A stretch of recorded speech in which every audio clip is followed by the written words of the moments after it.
The Proper Football Live Show. Sundays at 6 p.m. for your football fix on Facebook, YouTube, Twitter and PF Radio. Check out our website at properfootball.co.uk. Right, hello everyone. It is that time. Yes, it's Sunday again. We're a bit late starting today, but hey, that's because we've all been very busy. Right, okay, so we have got a special guest on tonight, but let's go around the table first. Greg, you've not been on for a while, mate. How have you been? And have you had a good few weeks without us? Yeah, been a 3 weeks, I think, but yeah, all good, mate. Yeah. All good. No, it's good to see guests coming on and that, and sort of mixing it up a little bit. So it's all good. Yeah, we haven't missed you, mate. Honestly, but anyway. What my controversial opinions are. Nigel, how are you, mate? And have you been had a good week? Yeah, I had a great week this week. Good day today. I've been out in the boozer for a few hours. Been on my chat show. You've been at your karaoke again on a Monday afternoon, ain't you? No, I'm not there. I'm not there tomorrow because they're up to the Isle of Wight. So, it's been good. I like Sundays. So, but your Monday afternoon last week was at the karaoke, though, wasn't it? I'll see that. Yeah, I'll tell you about this in a minute, Tony. But let's introduce Tony. So, we've got Tony Coton, of course, Watford, Manchester City, Birmingham City, and maybe I've missed a couple out here. Obviously, Sunderland, you did Man indeed. United. You in there, and Man United now, and still working Man United, scouting for their goalkeepers, aren't you? Yeah. So, mate, it's absolute pleasure to have you on board. But I'm just going to explain quickly about this karaoke. See, Nigel's found a boozer somewhere. Where's the boozer, Nigel? Twitch. So he's found a boozer somewhere in the middle of nowhere that on a Monday afternoon, they have a full-on karaoke day. And the pub's packed. And he's up there giving it loads, isn't he? It's funny because I went to... It's funny because I went to Doncaster away a few years ago. And it was obviously a Tuesday afternoon. And me and my mate found this pub and they had karaoke on in there on a Tuesday afternoon. It was absolutely rammed in there. Do you know what I mean? It's like... I don't know if you can do it. Then it's weird, isn't it? Yeah, it's mad. I couldn't believe some of the footage Nigel's put out there. But look, just, tell me where them pubs are, and I'll avoid them like the plague. Yeah. So Tony, look, we're obviously going to have a little dig into your career and that. But before we do, you've been at the Man United game today, and obviously 3-0 win for them over Leicester. What was the game like? To be fair, Leicester started very brightly. And if it hadn't have been for David De Gea in goals, United could have found themselves 2 or 3 down. He made some excellent saves early on. But once we went 1-0 up, it was more or less game over. We took control of the game and ended up finishing 3-0. It could have been 4 or 5. So it was the goalkeeping part of Man United that saved the day today. Early part of the game, yeah. David played very, very well throughout the game, but the first half especially very well. It certainly seems like they've turned a corner, Man U, doesn't it? Yes, I think the manager's instilled a confidence, a belief. He's some discipline into the team, not just on and off the pitch, but he's rotated players, he's rested players, he's his strongest team out for whatever competition that we're in. He wants to win everything that he goes in for. That's why you're in the game, and there's a real belief now back in the club. We had it years ago with Sir Alex. Then it's been lacking since. I think we've got it back now. We're in a cup final next Sunday. Barcelona are at home on Thursday, and they're the games that Man United really are famous for. So he's got them playing with a confidence and going into the game now. I think supporters are even going into the game thinking that they're going to win this game. Nigel, you think De Gea's having his best season? Sure. De Gea? Yeah. You think it's one of his best seasons he's having so far? I think Nigel, from his career so far at Man United, I think he's already won five 5 player of the years at the club. You know, so I remember when I won them at Watford, the 3 I won. The only one that never congratulated me was Graham Taylor, because if you think about it, you know, logically, you never want your goalkeeper to win Player of the Year, do you? But, you know, there's something drastically wrong, and for him to win 5 Player of the Years at Man United, that's unheard of. But he's playing now. He's back at a level. He had a dip last year. He's got himself back to a level now, and he's playing exceptionally well. Is he playing the best of his career? His standards are very high at the moment, but historically he's had some very good seasons for us. Brilliant. Yeah, he just seems to have made some really first-class saves this season. You know, that in the game. Well, if you see some of the 2 of the saves that he makes early in the game today, then they're up there with his best saves of his career. At the start of the season, Tony, I've done a silly £1 double bet, right? I bet West Brom to win the league, which ain't going to come true, but I got Man United at 33-1. Well, that's how bad the side was at the start of the season. You know, nobody believed they could win it. But I think there's a bit there now, isn't there? Yeah, they might cash in now at early night. You know, you never know. Okay, just before we carry on, let's just go to the chat room and welcome on board Sean Colpin, Dan Hambleton, Sonia. Hello, Sonia. You're right. Stephen Park in there. Neil Kelly saying hello from Northwest Highlands. It's windy up there. Ned, who do you support? Let us know, mate. Is it Inverness? Are you up there with him? Let us know. Great to have you on from the Highlands of Scotland. Like I say, anyone want to pop any questions over, then pop them on. We'll pick them up. And if we feel that they're okay, then we'll pass them over and we'll ask the question. So keep them sensible.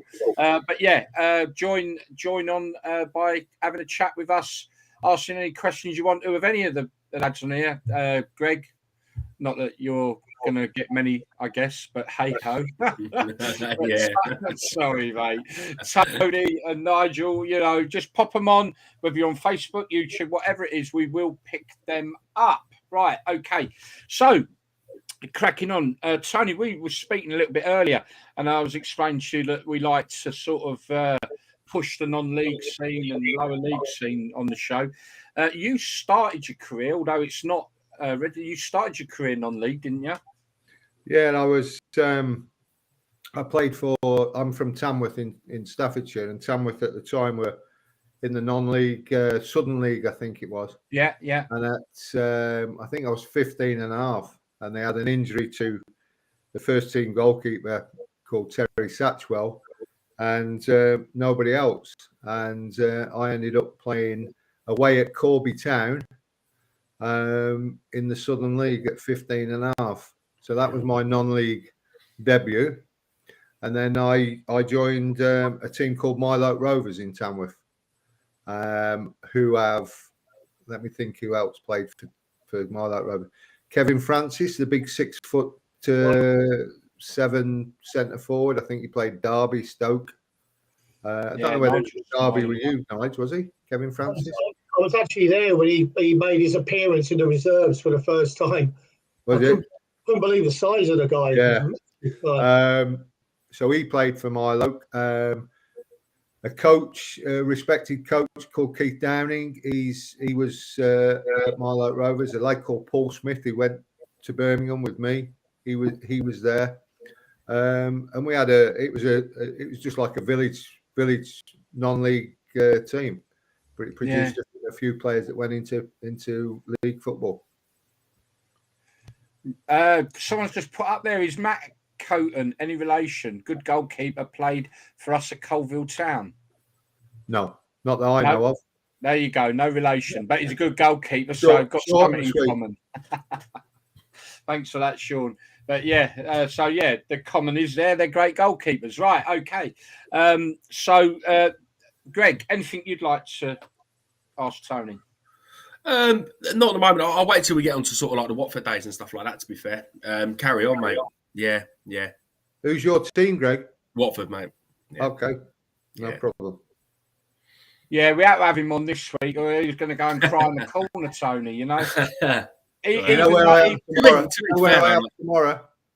You what? Sorry, big one. You know where I am tomorrow. You up there? Vicarage I'll say up Road there. I've against moved away West now. Brom. So. Oh yeah. Oh, you're at the game tomorrow, are you? I'm going to the game tomorrow. Yeah. See, I'm actually living up this way now, so my missus is a West Brom fan, so I'm actually watching it with West Brom fans as well. So it should be interesting. Yeah, I'm driving to Tamworth, and then my mates who are West Brom fans are going to give me a lift down from there. Yeah, so we've got that in common tomorrow, anyway. Yeah. So, Nigel, do you want to ask some more? And I've got a couple, obviously, about the career and that, but go for it, Nigel. No, it's a massive game for Watford, probably, and West Brom. You know, I think West Brom lose, they're going to struggle to get in the playoffs. But you know, Watford are dropping back at the moment. The teams that are around them and above them, they've got games in hand of them still. So yeah, it's a massive game tomorrow. Just going back to the Watford days, you know, it's. I mean, I've been in goal when Tony got sent off at Arsenal. Oh, I put the picture up, didn't I, a few weeks ago, actually. Was that Tony then? Was that? Oh, right, okay. Only because he fancied himself as a goalkeeper in training all the time. I thought, I'll get myself sent off at Highbury and let Nigel go in and see what he can do. I got the photo and all of him in his gear, all stood there giving it. The thing is, guys, right? What a lot of people don't know, Tony was as fine a striker of a ball I've seen. He could hit a ball, you know, like, so he could probably have played out on the, you know, up front or something like that, because he could hit a ball. He could have been a target man, Nigel. A target man. Yeah, no, you could strike a good ball, mate. I tell you, if it came a penalty, you'd be in my top 5 easily. But he was going to take me off, Taylor, until he got sent off. I was having a nightmare game. He said to me, you play better in goal than you did out on pitch. I mean, that's one of the questions I was going to throw at you, Tony. I mean, obviously, I guess at some point you realised the goalkeeping is your game. But was there ever a time where you thought maybe you'd be wanting to be on pitch? Well, to be fair, when I was a kid growing up, when I joined my first junior team, I played for the year above. And then when my year came in, I used to play for both, one on a Saturday morning, one on a Saturday afternoon. And then when I got a little bit older, I played Sunday morning, Sunday afternoon. So I played 4 games at the weekend. And they talk about, I mean, I know it was amateur and this, that, and the other, but I was a young kid, and they talk about burnout, you know, these days, and this, that, and the other. Let alone all the other sports that you did in between at school as well. So playing for the school. So as I grew up, I played twice out and then twice in goals. Right. And then when I went to secondary school, I got injured early on in the trials for the school team. I ended up playing centre half, and then I played centre half all through school, captained the school team all through school, and captained the county as a centre back. So I'd like to think I'd be all right this modern day with a pass back and stuff like that, and okay, because I'd had a good grounding of being an outfield player. But I got to about 15, and there was scouts coming to watch me mainly as a goalkeeper. I got a couple of offers as a centre back, and my dad just turned around to me and he went, "Listen, if you want to make a career, stick to goalkeeper." And I said, "Why is that?" He said, "Because you're not quick enough to be an outfield player." So I took his advice, and I concentrated on goalkeeping, and lucky enough, his advice paid off. Yeah, it certainly did. And what was the big break? What I guess it was Birmingham City, wasn't it, scouting you? Or? Yeah. So just going back to that non-league days, I'd been at Villa as a kid, and then I had a bit of a dust up in the digs with one of the lads, because they'd all been together for a year, 18 months, and then I was the newcomer in the digs, and I was basically still on trial. And there was a sort of a bully in the digs, and I was the subject of his bullying, this, that, and the other. I sorted it out, and then I went upstairs, packed my bag, walked out, and I rang my dad and I said, "Come and get me. I'm not going back there." And then I started playing for that team, My Light Rovers. And then all of a sudden they said that Birmingham had been on. Did you want to go down for a trial? I went down for a trial. That week became a month. That month became signed to the end of the season. And then from there, about a year or two later, I made my debut and sort of off and running. Yeah. There's a lot of luck. There's a lot of luck involved. There is. Yeah. There's a lot of players that have gone by that have been, have slipped the net at clubs.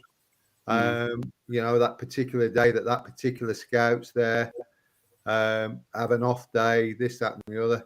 And as I'm on the scouting now, and I've been in scouting for many years now, you go open-minded and you go and you look at everything from the warm-up, how they conduct themselves away from the ball, this, that, and the other, because at any time something could go disastrously wrong for them.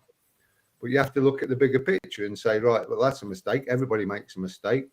Do I come back and watch him again? Or are all the fundamentals of his game so far off, we're wasting our time following this one, So you're open-minded, and even if they're brilliant, you don't say, yes, sign him. Equally, if they have a stinker, you don't say, right, let's forget him. You go and watch them over a period of time, unless they're obviously that bad that you know that they're not gonna cut it. Yeah, it's interesting. So obviously you're out there looking at the goalkeepers, but if you're out scouting, I guess, and an outfield player is shining like mad, I'm assuming you would give United the nudge. I would notify them. Yeah, of course I would. I would notify our particular scouts in that area. Yeah. Cool. To obviously, like back in the days, the Wimbledon boys were called a crazy gang, all right? But that side you play for in Birmingham, oh my God! I mean, they've got to be as crazy as the other lot, are they?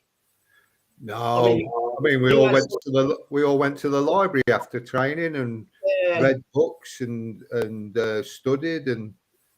I mean, like Pat Van der El's got to be the craziest guy I've ever played against. Who? Pat Van der El, Reggie. Yeah, we had a few with Blakey, Robert Hopkins, Mick Harford. Mark Dennis. I mean, Mick Harford stared at me at Ronell's in Luton and said, "Are you going to buy me a drink?" I went, "Anything you want, Mick." He's just scary looking at him, isn't he, Mick Harford? What were you doing crossing the county lines, the boundary lines? What were you doing over there? You know what I mean? I was detaining, mate. I was detaining in the club. Was that when you were living in Redbourne? Yeah. But I mean, seriously, there were some nutters in that Birmingham side, weren't there? Oh, I don't know. No, it's all been ramped up to. We weren't that bad. Trust me. So you moved over in '84 to Watford. How long did you two play together? How long was you at Watford together? Well, I was Watford '84 to '90. It was about 4 years, wasn't it? I was looking earlier, I think. Me? No, all of it. You two together. Right, sorry. Yeah. I don't know. When did you leave, Nigel? I went to Derby, I think, 86, 87, something like that. So you had 2 or 3 years together then? Yeah. It was for me. It was marvellous because I'd come from Birmingham where we would probably lose most of our games 1-0 because we just couldn't. We wasn't a really attacking side. We could defend. I know Mick was up front, but he just needed a supply for Mick. We were hard to beat, and then all of a sudden I've come to Watford. And you've got Nigel Callaghan on the right and John Barnes on the left, delivery into the ball. It was every striker's dream to have them on either side of you. You couldn't fail to score if you were a striker for Watford because of the supply that these two were giving. Yeah. And I'm not saying it because he's on there. No. Barnesy probably and Nigel will probably tell you, could get to the byline better than Nigel would, but there was nobody that could cross a ball across a defender or in front of a defender better than what Nigel could. Yeah, and it was that's been said many times. It was it with pace and it was it with precision. Just a quick one. Obviously, you moved to Watford after Birmingham went down, didn't you? Was it an easy decision to move to Watford, or did you have kind of other clubs in for you as well? And the decision for me was half made, and then it was fully made when I stopped at Toddington Services, because there was no mobile phones then. Right. I stopped at Toddington Services and rang my dad, and I said to my dad, I said, "You'll never guess where I am." I says, "I'm at Toddington Services on my way to Watford to meet Graham Taylor because they've come in and Birmingham have accepted a bid." And he said, "Right then." He said, "Well, don't come back here unless you sign for him." I went, "What?" He went, I'd had a bit of off the field activity, and my dad just wanted me away from that area. Yeah, My mates that I grew up with, all those that used to drink in the George, Nigel, them all. So he basically said that really to help save my career, I think. And that's good, man. I went, and then once you got in front of Graham, as Nigel will echo, it doesn't matter what you say. You just sit there and you just listen to him, and he makes you feel 10 feet tall. He could also make you look an inch tall as well if you'd had a bad game. But he just sold the club to you. He sold the ambition of the club and everything about it. And I thought, yeah, this will do for me. Yeah, interesting. And it was in fact, the irony is, my first ever professional ground that I played on was Watford. It was Vicarage Road. I played for Villa when I was at Villa in the Southern Junior Cup, and we won 4-0 against Watford at Vicarage Road. And then here I was signing for Watford. Yeah, but what is it with Watford though? Because you all had curly hair. Well, nothing with Watford because I had it before I came. He had a mullet.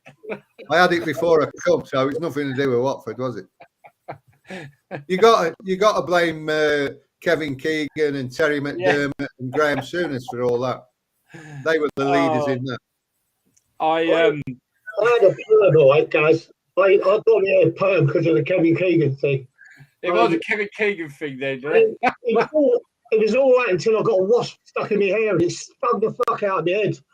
So like after that, I decided to get rid of the perm. That's the first bleep of the show. Have you got a fine box? Yeah. I mean, it's normally me though, Tony. Yeah. It's normally me, but Nigel's beat me to it today. I'm just going to try and catch up. So Stuart Edges, hello Stuart. I know Stuart actually quite well.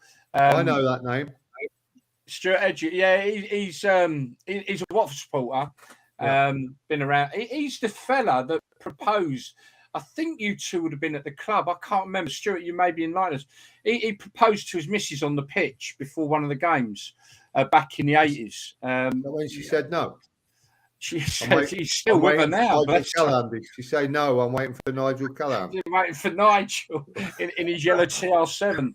She'll be waiting a long time. Yeah. But, he's asked a couple of questions, and they're quite long.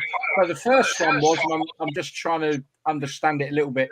Asked chap, same season after Tony got sent off at Arsenal, we played them in the FA Cup quarter final. I remember that game with the same red. Brian Stevens, same ref. He's put red. Yeah, that's the bit that was confusing me. So you had the same ref, Brian Stevens. Did Steve Sims think Steve's not here to answer that, but did he think he fouled Niall Quinn, leaving it to Luther, scoring? Ain't the flag going up for penalties? They all stopped playing. The Arsenal stopped playing because they all appealed that Steve Sims had put his hand on Niall Quinn and held him down, and then we went up the other end. Didn't we? That's right. I remember it now. Luther's ran through. Lukic made the save, and then he's put the rebound in. Yeah, I remember it now. Not that I can remember it very clearly. Now you've explained it. I remember that happening now. But yeah, also Gary Plumley in the semi-final. you had a broken thumb. Oh, I remember. This is against Tottenham. When we didn't have no goalkeeper, did we? And what he's asking was, they even tried, and I remember now, got that lad from the Welsh club, didn't we? But they tried to sign Pat Jennings at the time. And what Stuart's asking you, I guess, Tony, really, is do you think, had they, even though Pat Jennings was obviously aged, do you think he would have done a better job than what the lad that they brought in from the non-league club would have done in that semi-final? Well, listen, if you can see there over my shoulder, yeah, that is a signed Pat Jennings shirt. So I have two autographs that I've met. Been very fortunate to meet a lot of celebrities over the years in different walks, film stars, pop stars, this, that, and the other. I've only ever collected two autographs. One's Big Pat, who was my hero growing up, and the other one was Muhammad Ali. Now, to ask that question about Pat, I think Pat would have been about 43, was he, at the time? Yeah. Something like that. But I still think, and it's not being wise after the event. Yeah. I still think Graham made a boo-boo by doing that. I think he should have either strapped Steve Sherwood's finger together and let him play, or he should have played a young, untried David James. Yeah. I agree with that. That was the year that I moved to Derby, Daz. That year I moved to Derby because everyone said, you're dropping down a division, you'd be mad to leave because Watford are playing Walsall, which means they'll probably get to the semi-finals. So I was sort of like, I was absolutely amazed that he brought Gary Plumlee in to play in the semi-finals of a cup. Yeah. I mean, I just couldn't understand. Graham was a great manager, but he did make some bad decisions sometimes that you couldn't get your head round, and that was one of them. Mate, I'll tell you a quick story about that semi-final from a dreadful fan perspective. Mate, I'd got my ticket on my way, especially after what the Plymouth won as well. That was fantastic. And I was working shift work, right? I got home at 6. I was doing night shift. And I was going to get home 6 o'clock, get a couple of hours kit, get on the train, get up to Villa Park. So I get home, remember, ticket in pocket. I thought, right, couple of hours kit, get on the train. I woke up 4:15 in the afternoon. Didn't get there. Gutted. You had the result then, didn't you? I did in the end, yeah, because I saw the score, thank God for that. But I remember walking down the touchline with my arm in a sling and in plaster. And I don't know, there's about half a dozen Watford fans absolutely abused me. So I stopped to give them a little. Graham stopped and to blah, blah, blah. And then the guy just stepped forward. He went, why have you broken your thumb before the semi-final of the cup? You know what I mean? Oh, yeah, I meant to do it on purpose. Yeah, I was going to say, yeah, because you've done it on purpose, yeah. You know what I mean? Tony, I think you must know Stuart. I know Stuart quite well, but you must know him because his question here is, ask Tony about the funny story when his mate fell over on the shingle playing golf when playing at Sunderland. Does that ring a bell? So he was there when I told the story at the Palace. Ah, that's what it is then. Tales of the Vic. Yeah. So when I was at Sunderland, there's Niall Quinn, and we all went out, the physio, and we all went out for a few beers. And one of the guys was nicknamed the Doc. Okay, and he'd done 14 years for a manslaughter in Durham prison, and he was with us on this thing, and we were running down a gravel, a bit of a slope to get a train from a village back into Durham, but he was running with his hands in his pockets, which you should never do. Anyway, he fell over, and the first thing that hit the gravel was his face and his head. Anyway, no disrespect to Nicky Lauder, he got up looking like Nicky Lauder. His face was all, taking the skin off it, and it was red raw, and it was really sore. So we went to a place called the Rajpot, which was an Indian in just outside Durham, and we were all sat there, and everybody's looking at him. It's packed in this Indian, and everybody's looking at him because his face is a mess, and we're taking the mickey out of him. And all of a sudden, he just got up, sort of hit his chest, and he just screamed. He said, "I can see you all looking at me."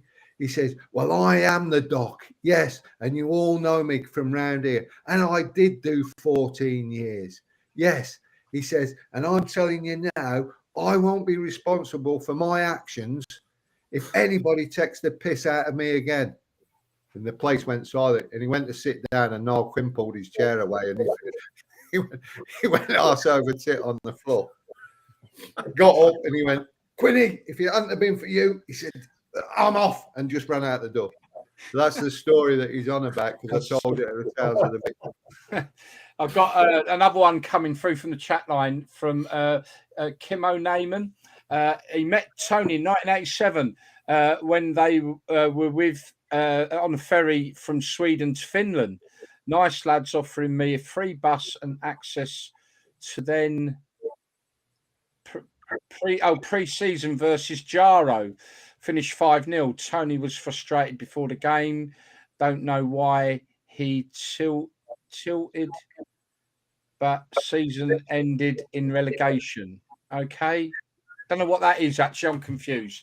Should Birmingham City? Was that Birmingham City or Watford tour? He's saying 1987, so that would be with Watford. Oh, so that's Watford. Sweden. Finland. That's Finland, isn't it? Yeah.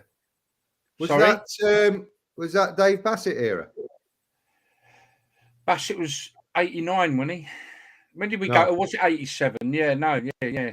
Because we had Steve Harrison for a little while, didn't we, after Dave Bassett? Yeah, he's just come back Watford. So obviously he's met you on the ferry going to Sweden. Finland would have been a pre-season against Jaro, which finished 5-0. He said you were frustrated before the game, but hey, did we win? Did we win 5-0 or did we lose 5-0? Couldn't have been 5. We couldn't have lost 5-0. I'm guessing we won 5-0. He's saying yes. Okay. Yeah, they'd have been all amateur teams, wouldn't they? Yeah, Kim, I take it, Kimo, that you're. Are you from? Yeah, we won 5-0. Are you from Sweden or Finland? Let us know. Okay, Man City, mate. Obviously, you went over to Man City. What was your time like at Man City? Obviously, at Main Road at the time. It was. I really enjoyed my time there. You know, no disrespect to Watford, but it was a completely different club. Massive support. Really are. I mean, when you go into sort of Barnet on a Tuesday night in the League Cup, and it's just the whole ground is full of Man City fans, you know, Barnet away, you just get a realisation of how big the club and the support was. But I do have to say this: in the 6 years I was at Man City, we never had a gym. Can you believe that? Never had a gym. Oh, right. Never had a gym or a weights room. And that really, really took me aback that Man City didn't have a gym or a weights room. I was absolutely shocked. So that sticks out in my memory. There's lots of other things that stick out, but for a big club like that, I'm thinking, where's the gym? Even at, I mean, we used to train at Stanmore nights, didn't we? But the ground at the ground in the changing rooms, we had a little multi-gym at least. Yeah. You know, and I was taken aback by that at Man City. But as I say, the size of the club, completely different clubs now, as most clubs are. You know. Really enjoyed my time there. Yeah.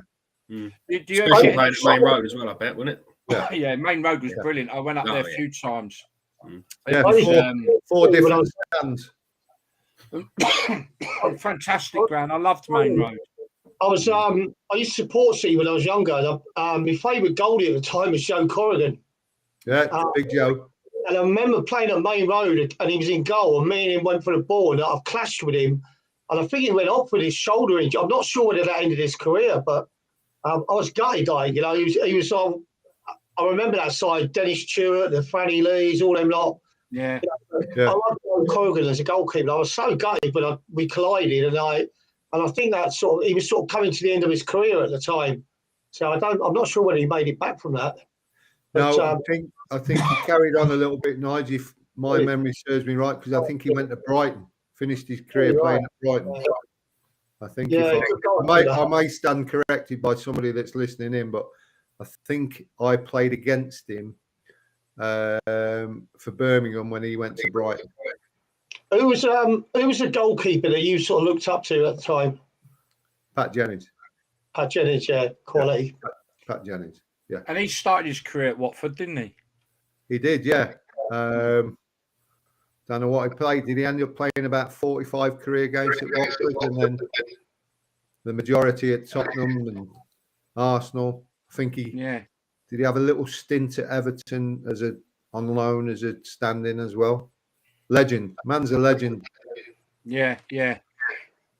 Clearly inspirational to you, as well as from what you've said so far. I mean, in all fairness, sounds like your dad very much inspirational in getting your career off the ground as well.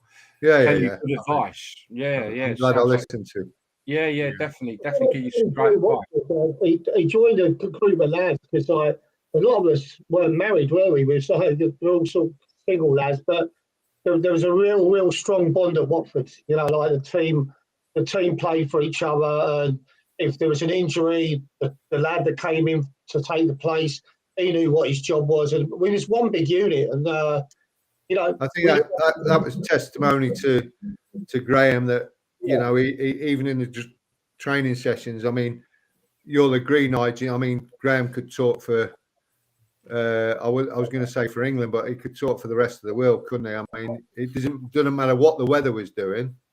You know, it could be hailing down, it could be snowing, you could be freezing, but he would stay out there and he would talk about what we'd done in training, what we were going to do to the opposition, how we were going to do, and it would be hours and hours, and you'd be turning blue. You were that cold, but Graham had to get his point across, and that was like Nigel's saying. So all those subs or those players that are in the squad understood that if they're coming into the team, they knew what their jobs were. I would probably say the prime example really was probably Dave Bardsley and Nigel Gibbs. Dave was probably the better one going forward, but Nigel Gibbs was the better defender. But equally when they were in the team, give you something different. But they knew what their jobs were. They knew when to play that channel ball. They knew when Nigel was going to run the fullback away to come short to get it. Nigel would get it, turn it inside to the front man, follow it. Midfield player made the run in. It was organised and it was good. And when they say, Watford were a long ball team, there wasn't. It was a long pass. It was a long pass because it was meant for an area to come into to play, and the front men used to switch, and Cally had come in off the line, and Barnsley would come in off the line, and fullbacks would overlap, or the midfield players would make those runs. We spent hours and hours on the training ground working on the different. I'll tell you how good it was with like Tony saying, players came into the team, they knew what their jobs were. He'd actually put a full-scale practice match on a Friday morning. Shin pads a lot. Shin pads on, wasn't it? Reserves versus first team. Now, he wasn't worried if one of the first team lads got injured on the Friday, because that lad in the reserves would just take his place. And that's the way he always thought, Graham, was like, if you're injured, there's someone to take your place. So he had no problem putting a 45-minute full-scale practice match on a Friday morning. Proper tackles, full tackles, everything, shin pads. And that was one of the things that stood out to me when I first got there. Christ, these mean business, these pads on and this, that, and the other. If you never had your pads, it was a fine. And it was literally full scale. Yeah. And then the other side of it was the physical side of it. If we didn't have a midweek game, you come in on a Monday, didn't you, Nigel? And you walk around that corner at Stanmore and you saw all the equipment out, and you knew it was a physical, and you're thinking, here we go, and it was like all the weights, it was doggy boards out, it was shuttles, everything, and you're thinking, oh, here we go. And we did mini pre-seasons during the season. And if you look back at the records, I remember one season we were the fittest team in the league by a mile. I think we had a run where we beat Chelsea away 5, Tottenham 5. We beat Man United 5 week before their cup final. We just ran everybody off the park, and that was because of how fit he had us through the season. Do you know? Remember the 12-mile run? Yeah, when the vicar fell in the canal. Yeah, he thought he could walk on water. Yeah. He came in, Gary. All right, we're all sat in the dressing room because I think it was snow, weren't there? There was loads of snow about. And after 20 minutes, they came and started dishing out these papers to us. And it's got number 1 lap of Greyhound track, 2 up to the top of the ground, 3 top of Castleberry Park, 4 down to the first hill of the cross country. And by the time we got to the end of it, we'd run round Langleybury all the way along the canal again. We'd done a 12-mile run. And you couldn't say, well, why don't you do it? Because he used to do it with us. Yeah. And there'd only be about 5 players would beat him. Barnsley, Les Taylor, and we're all behind him. So he could run we'd be doing that. All round where the Grove is now, isn't it? All round out that way. And the Grove, yeah. Yeah, and it was just, you're thinking, my one best result in the cross country was when I jumped on the groundsman's tractor of Castleberry Park. Got a lift to the end. Got a lift to the end. Brilliant. Do you know what? We might need a part 2 with you, mate, because the questions are flying in. We still want to cover off at least a little bit of what we normally do, but I'll quickly run through them. But my word, is popular. So Chris Young's asking, in your position, you've had a great view of your centre-backs. Who were the best you played with? And he's suggesting maybe John McLennan. Well, John McLennan's the first one, I would say. So in the centre backs, when I was at Watford, I'll go through the rest. So put John McLennan down for definite.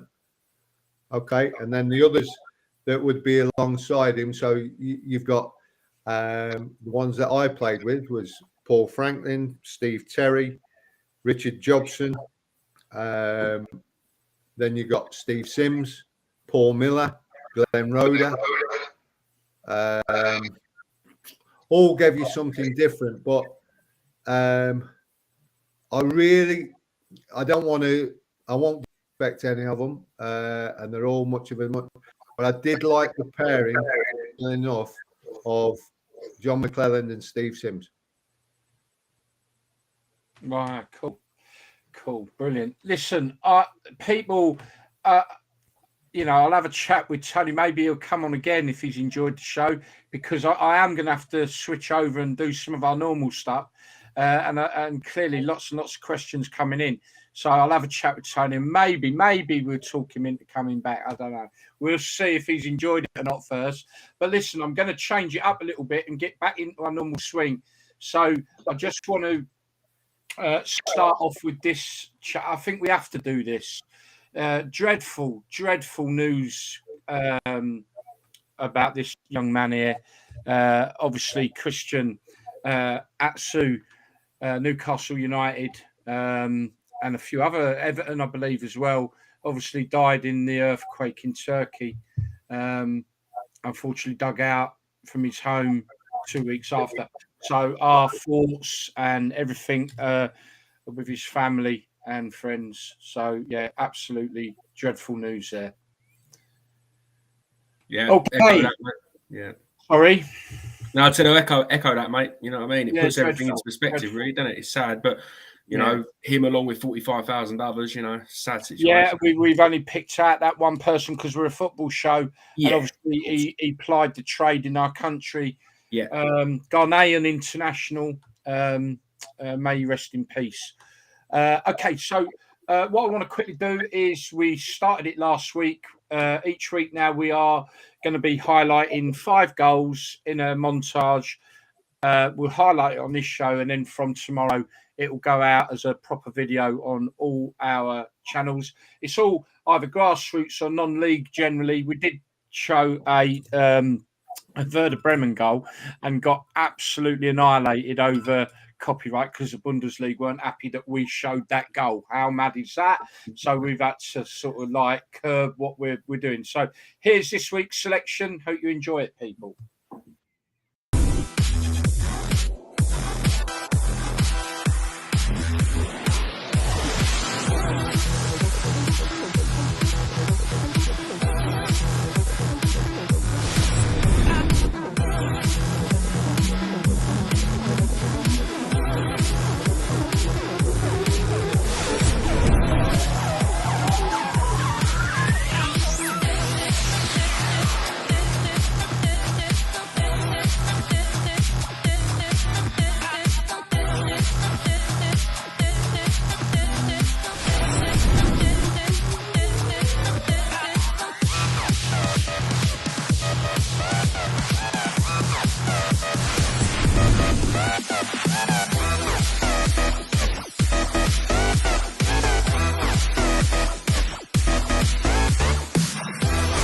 Check out our website at properfootball.co.uk.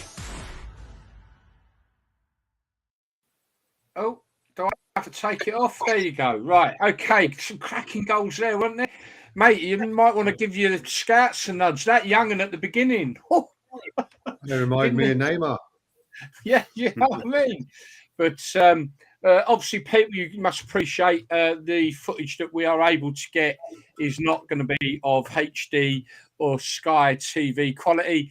But my God, that just shows you that at grassroots football and at non-league football, boy, oh boy, can you catch some amazing goals.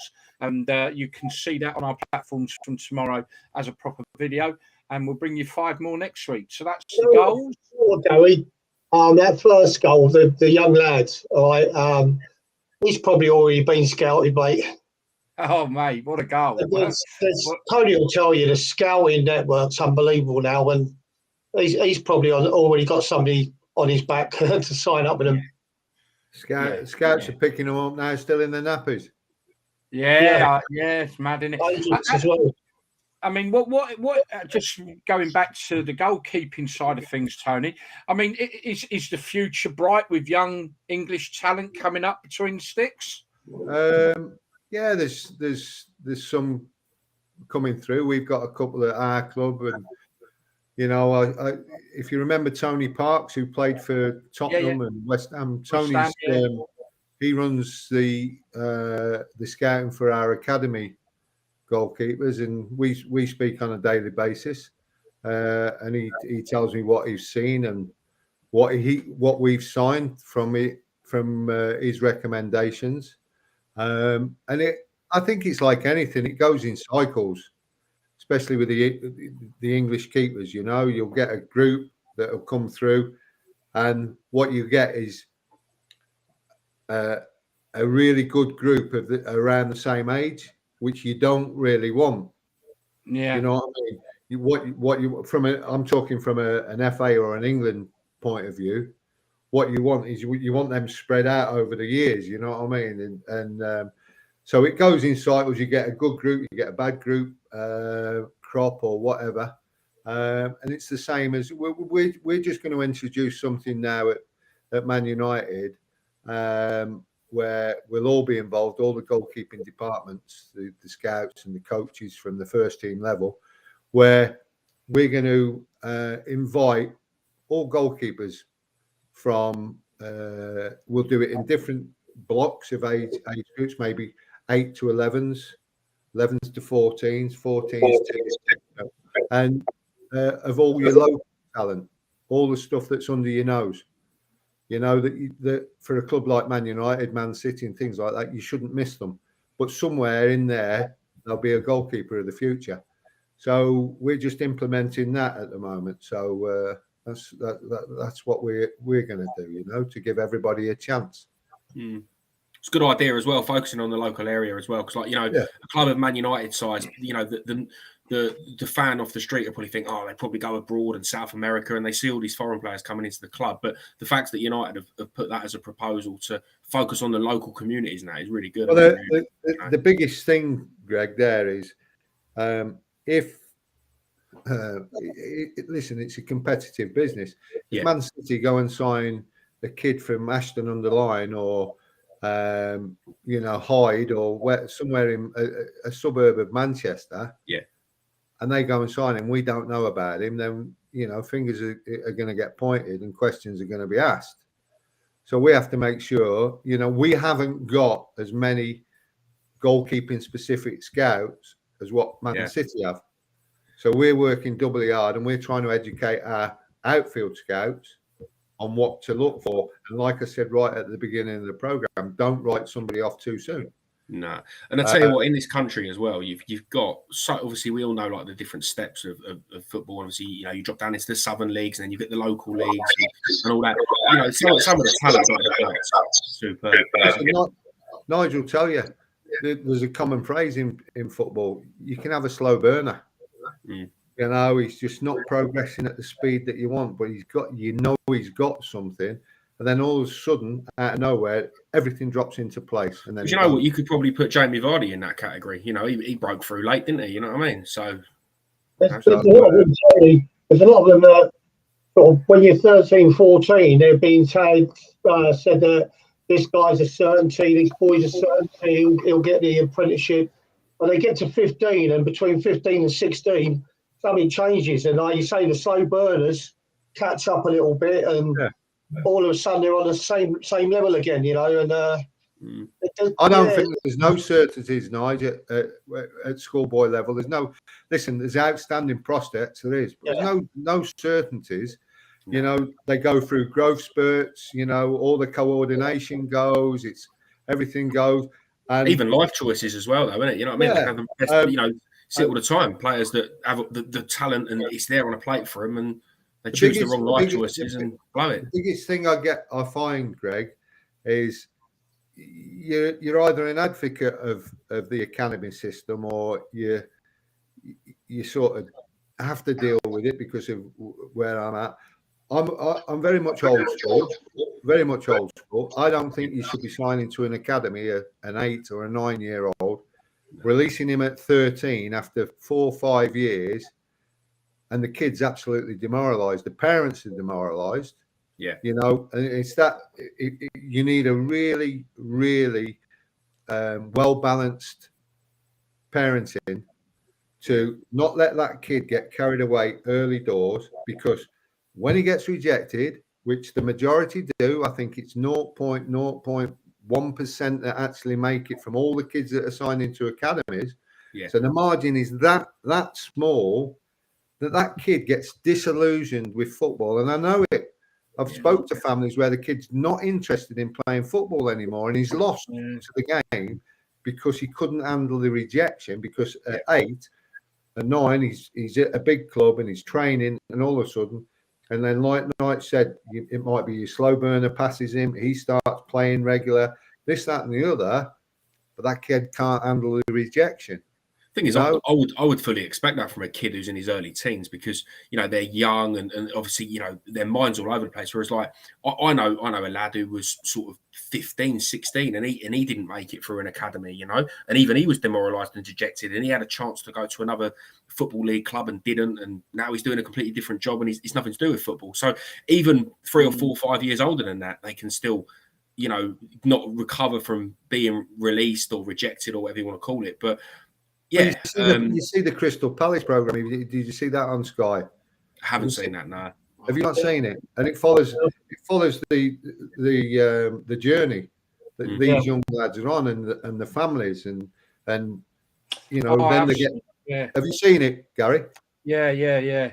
Now you actually, because I've been in the game, and because I was rejected as Wolves as a schoolboy, and which made me more determined, and I had my father who really supported me and don't give up on it, and this, that, and the other. If your parents are well balanced and can prepare you for rejection, telling you that it's likely to happen, but we're here to support you, this, and this. If you see that programme, it shows you on different stages whether they're going to be kept on, whether they're going to be re-signed again for another year, and this, that, and then the coaches are talking to them what they need to work at the game. You know, you're lacking in this, but you need to do this. And the ones that take it on board and do it, or the ones that naturally think, oh, it's easy for me, you know, I'll do it. They don't sign because they just go easy, because they've had all the stardom and they're just down to thinking, oh, this is just a given. And then they're in for a rude awakening and a shock because they get rejected. I think also, Tony, it's the bigger the club they're sort of on the books with, the more it hits them, because you know, all of a sudden I'm in the academy at Man City or Man United. It's brilliant for the young lad. He's telling all his mates, and then if they get rejected from that, I think it hits them harder, because it's then, you know, I've been bombed out from a bigger club, like, you know, whereas I think when you're down the lower leagues, you're sort of like, you're aspiring, you're believing that you could get there. And it, you know, if you get rejected, I don't think it hits you so hard as if you were with one of the big clubs. I think that would really, you know, if I got rejected by Man City, they were the club that I dreamt about playing for. You know, it would be a big setback.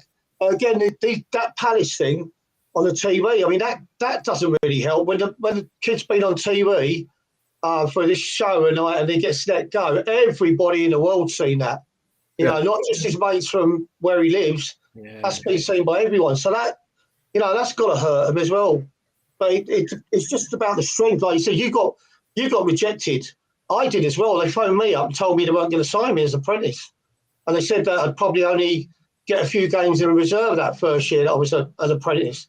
And I ended up making my first team debut in it. And it did. It made me more determined to be the best player out of them apprentices than anything. Yeah. So, I mean, at 15, Nigel, I sat down with my dad. There was 92 league clubs then. And at 15, we wrote 92 letters and sent them out to every club asking for a trial. I got one reply from Wrexham. One reply saying, okay, come for a... I got... I think I went there. I remember my dad and my brother-in-law came. There was that many kids. The trials were over about 5 pitches. And it was like going to Hackney Marshes. There was that many pitches and this, that, and the other. I touched the ball twice, came in, and the guy says, oh, you're a good size, this, that, and the other for your age, this, that, and the other, we'll be in touch. Never heard another thing. Now, what do? Do you feel rejected and unwanted, or do you make you more determined? And I will say this before we change the subject, is that I don't believe that the way forward now is the correct way. So an apprentice does no cleaning of boots. He doesn't put the kit out. He doesn't collect the kit. He doesn't sweep the dressing room. He doesn't wash the changing rooms, the showers and the toilets and all that. When I first went to Birmingham, although I signed pro at 17, I was told that I had to muck in with the apprentices. That was what I was told to do. And I always remember my job this week was first team, changing rooms and toilets and showers and everything. Everybody got their jobs on, and they were all waiting on the minibus to go back to St Andrews from the training ground. I was just finished, and I won't name him, but a first team player or squad player came in, and he urinated all over where I'd cleaned, all the tiles, all the baths and everything. Right? Thinking he was big and clever. And I wasn't. I probably, if I'd have been a few more years older, you know, my reputation, what I would have done, but I didn't at that time. And I started to wash it all down and clean it again.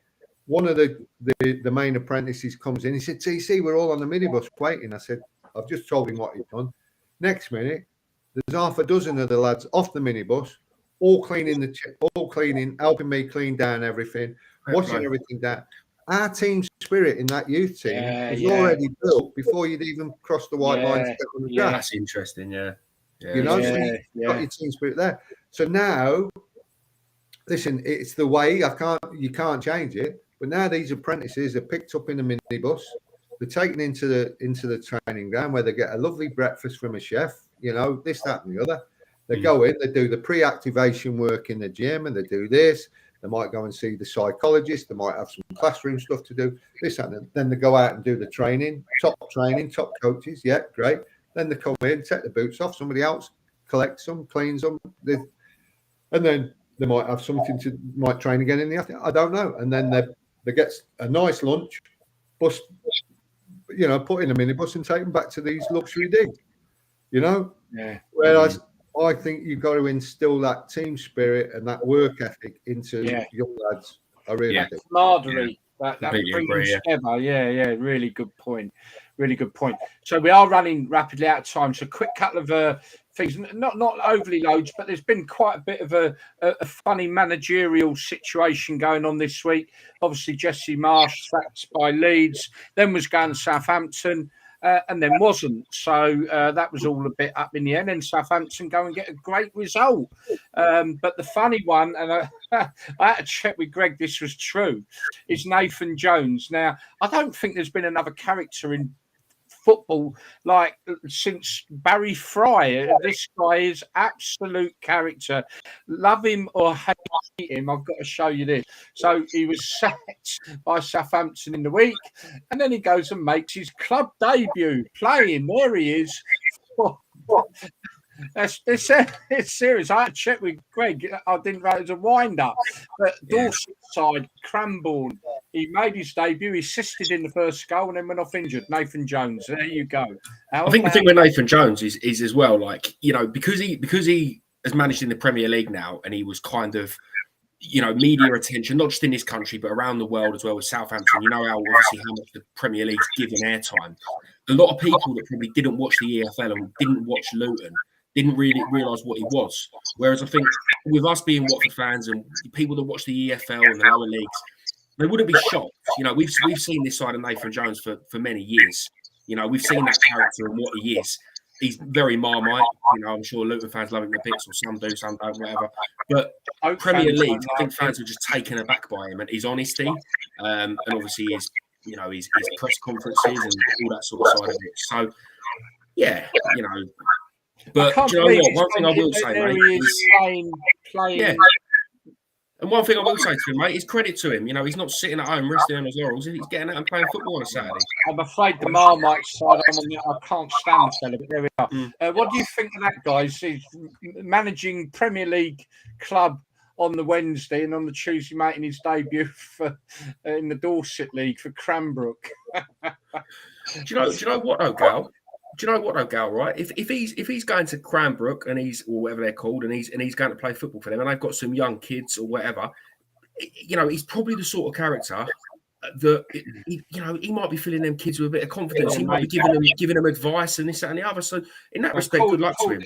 And according to him, he's the fittest man in the world as well, isn't he? He went off injured after 10 minutes. Sorry, mate. I still want to know who the idiot at Southampton was that employed him.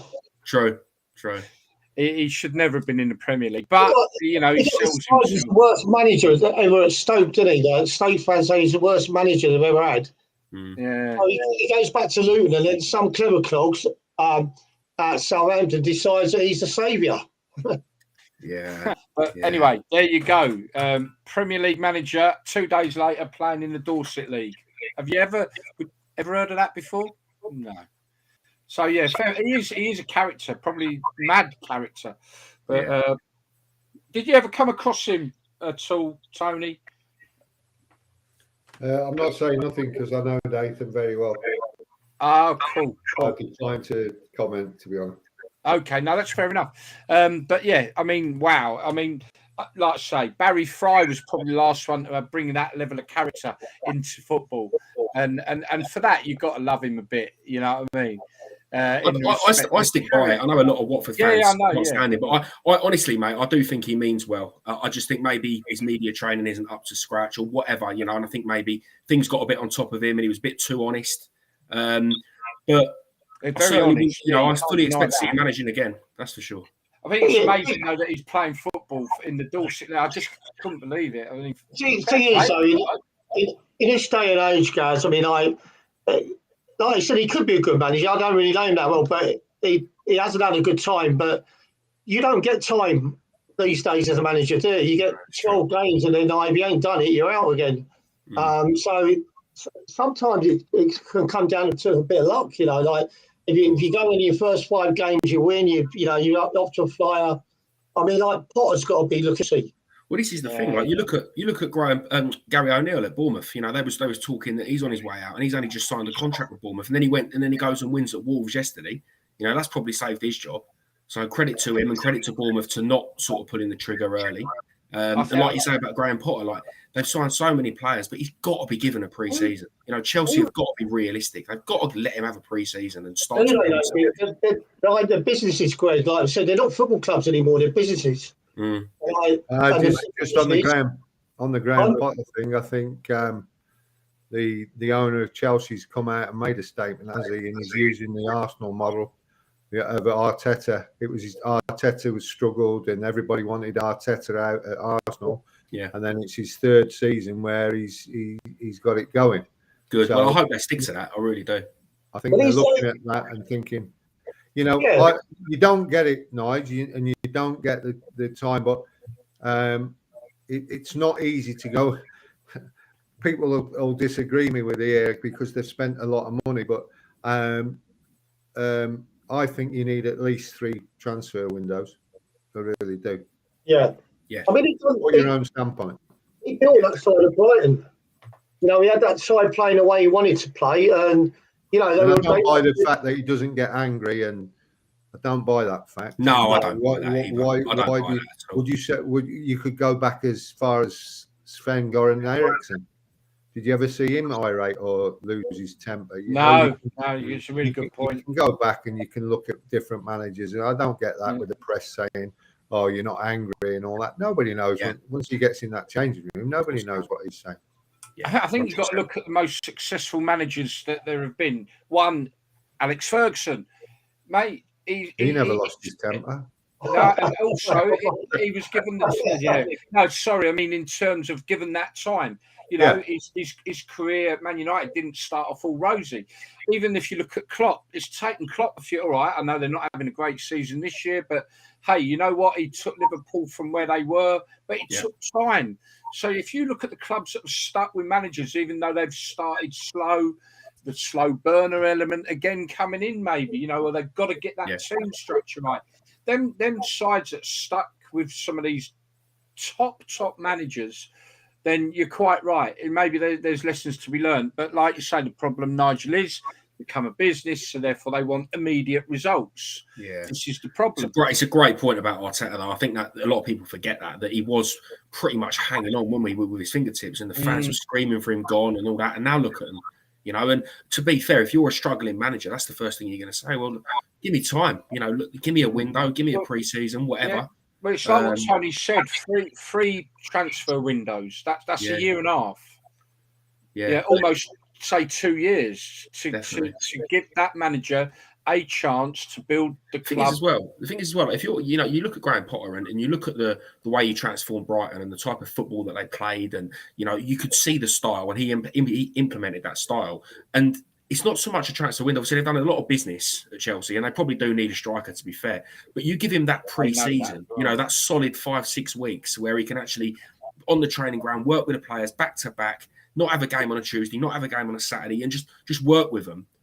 That's probably what they need, And as long as they kind of get on board with what he wants to do as a manager, then I don't see what. It's just a no-brainer for me. I totally agree with Tony, but like I said, it's just. The more money that's come into the game and the wages that they're paying players and managers, it's almost like the more money we pay you, the less games you get to prove yourself. So, we're paying you that amount of money. We want success straight away. I don't think there's enough owners of football grounds that are willing to give managers time, and they press the panic button too often. I mean, God knows how much compensation these clubs have paid out to managers that have sacked. I mean, it's unbelievable. Yeah. Right, Yeah. so I just want to do my little normal thing, give a few of the clubs a bit of pat on the back for their away travel. So this weekend I've got a couple here. So this is down in National League, Barnet down at Torquay. A big pat on the back to the 139 that followed them in the non-league game there. Big shout out to Bolton Wanderers filling their allocation at High Wycombe. So fair play, Bolton. And I think we got some detail on this post here. Again, Sunderland travelling numbers, don't they? To be Sunderland, fair, 2,500 to QPR, and that's no small journey, is it? Let's be honest. Sunderland to QPR. This was midweek. This one, Gal. Is it midweek ones? Is it? Yeah. Wow. Which makes Sunderland even more impressive, doesn't it? Really. Even more impressive. Lincoln, Derby got a pull though, Nigel, in all fairness. I think everyone looks at going to Derby as their big day out, a lot of it. But I suppose Lincoln Derby ain't a million miles from being a Derby, I guess. 2,200 there, fair play. Plymouth, mate, they've got some support. They've got to do more travelling. Well, them and Carlisle, I guess. But 1,400 midweek to Oxford, fair play. Plymouth always got great support. A couple of hundred Mansfield to Carlisle. Again, 212 up to Carlisle midweek. And then we got our non-league fans, 232 Woking fans travelling up to Hollywood Wrexham. Fair play, pat on the back to all and pat on the back to all travelling fans. Getting right now. Right, guys, I think we've well and truly run over time. So Tony, what can I say? What a show. It's been inspirational. It's been informative. It's been absolutely brilliant. Hopefully sometime in the future you've enjoyed this and you'd come again. Absolutely loved having you on. It's been really good. I'm sure Nigel and Greg agree. You know, how informative has that been as well? It's flown by as well, and we didn't even get to talk about your time at United, you know, when you left City, and it was your time coaching, really. Part two. We'll discuss that in part If two. we can have a part two with you, mate, we'd bite your hand off, because it's been, and I think for the people watching, what happens now is, obviously, thank you all for watching us, people, as well. And obviously, over the coming couple of weeks now, more and more will watch this. And hopefully some young people that might watch this and get some inspiration from what they've heard as well. It's just been absolutely brilliant. Nige, what do you think? I mean, you said it. It's been great seeing Tony again, and you know, he's a legend at Watford. He's probably the best goalkeeper I've played with, apart from Peter Shilton. You know, but top man, Tony, and definitely, hopefully, keep back on. You said the wrong thing there, Nigel. I was going to say, mate. Why couldn't you just left it the best goalkeeper I've played with? Then he's added Peter Shilton at the end. Why did you have to go that one step further? I've got to say, Peter Shilton he's on a par with you, but I've got to say him because he's all them games. Arthur Cox fined me, all right, for being late. So what I'm going to do, a quick round of shame. Late one day, Tony, and we was caught in traffic. I came in behind Peter Shilton, and we both went out onto the pitch late. Next day, Roy McFarlane's handed out all the fine mail. I got a 50 quid fine. I'm looking over at Shilton, he didn't get anything. So I've gone to Arthur and says, Gaffer, is it one set of rules for me and one set of rules for Shilton? And he went to me, when you've played as many games for England as he has. Right. What I'm going to do, we're going to do a quick last round of table, starting with me. Thank you, everyone, for your watching us today. I hope you've really enjoyed it like we have. Keep an eye out for, actually, we're going to get a bit more movement on TikTok as well. So, but keep an eye out for all our social media efforts that we put in each week. Go to the website, have a little gander at what we're up to on the new website. It is quite new, www.properfootball.co.uk. As you see, running along the bottom there, it's all good stuff. It's all informative and fun, and it's as football should be. Right, okay. So safe week, everybody. Join us again next Sunday. Greg, your last thoughts, comments? Yeah. Obviously, cheers, Tony, for coming on. Huge game tomorrow for Watford. Off to Sheffield Saturday, and I'll be back on here in a couple of weeks. So. God, he's a part-timer, isn't he? Nigel, last words and comments from you. Yeah, really enjoyed it. I think the shows are getting better each week. And for any of my lot that are listening in, I'll be on Mixcloud later on at 9 o'clock. Hang on. Let's get it up there. Hang on. Nigel's Mixcloud. Join him every night. He'll take you through to the early hours with plenty of banging tunes. And once again, cheers, Tony. Great seeing you. Nice. Good to see you, pal. And thanks, gentlemen, for having me on. Yeah, last words with you then, Tony. Yeah, I think it's been an absolute pleasure for you to have me on there. What more? I missed my Sunday dinner and everything for you. You know what I mean? But no, it's good to see Nigel again and chat with him. It's good to meet you too. You know, and all the best going forward with your shows. And you never know, I might. Part two. Yeah. Well, we hope so. We really do. Okay, folks, like I say, have a really safe week and join us again next week. Let me quickly bring up the end credit and, we're off. Hang on there, though, Tone. Don't go. The Proper Football Live Show, Sundays at 6 p.m. for your football fix on Facebook, YouTube, Twitter and PF Radio. Check out our website at properfootball.com.